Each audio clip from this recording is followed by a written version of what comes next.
অসমত নিৰ্বাচনত আমি মই ভাবোঁ যে মিনিমাম 11টা কৈছোঁ দেই, আকৌ কৈ নিদিব যে বিজু হাজৰিকা 11টালৈকে লৈ গ'ল বুলি। মই মিনিমাম শব্দটো কৈছোঁ, তাৰ ওপৰত ডেফিনেটলি যাম। এইবাৰ ৰেকৰ্ড সংখ্যক ৰিজাল্ট হ'ব। মই আকৌ কৈছোঁ মিনিমাম 11, তাৰ ওপৰত এই মুহূৰ্তত ক'বলৈ দিগদাৰ, কিন্তু ডেফিনেটলি ওপৰত যাম। 12খনো হ'ব পাৰে, 13খনো হ'ব পাৰে, কিন্তু ওপৰতো যামেই। যোৰহাটটো কিমান বাৰ সুধিম আৰু আপোনালোকে যোৰহাট আপোনালোকে জিকাব খোজে, ৰাইজে জিকোৱা নাই।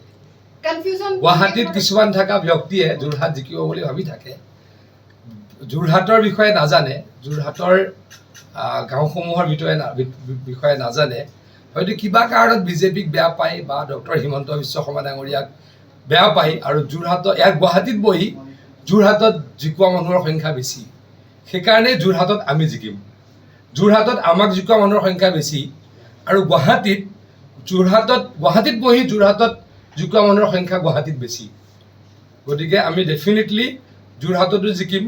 আৰু যিহেতু গুৱাহাটীত যিখিনি মানুহে আমাক নিজিকাটো বিচাৰে, তেওঁলোকে যোৰহাটত যিখিনি মানুহে গুৱাহাটীত থাকি আমাক নিজিকাটো বিচাৰে, তেওঁলোকে কনচেনট্ৰেট কৰিলে যোৰহাটত, গুৱাহাটীত বহি থাকিও নকৰিলে।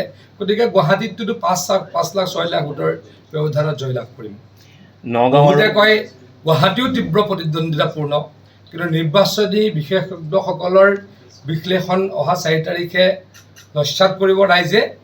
গুৱাহাটীত ডেফিনেটলি 5 পৰা 6 লাখ ভোটৰ ব্যৱধানত আমি জয়লাভ কৰিম, আৰু খুব ভাল ভোটৰ ব্যৱধানত 1.5 লাখৰ পৰা 2 লাখ ভোটৰ ব্যৱধানত আমি যোৰহাটো জিকিম। আৰু অসমত 11টা মিনিমাম কৈছোঁ, তাৰ ওপৰত ডেফিনেটলি হ'ব। ধুবুৰীত কেনেকুৱা হ'ব?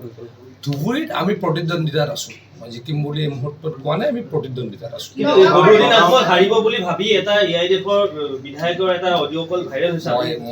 মোৰ মতলব নাই, AIDFৰ বিধায়কৰ ফোন কল লৈ মোৰ কি মতলব? মই বিজেপিৰ বিধায়ক, মই বিজেপি দলৰ এগৰাকী সদস্য, বিজেপি দলৰ চৰকাৰৰ মন্ত্ৰী। গতিকে AIDFৰ লগত আমাৰ সুমেৰু ডিফাৰেঞ্চ। মই সদায় কওঁ, তেওঁলোক যদি সুমেৰুত থাকে, আমি কুমেৰুত থাকোঁ। তেওঁলোকৰ আৰু আমাৰ ইডিঅ'লজিকেল বৃহৎ পাৰ্থক্য। গতিকে তেওঁলোকৰ কিবা অডিঅ' ওলাই তেওঁলোকে অপেন কৰে, মোৰ কি মতলব?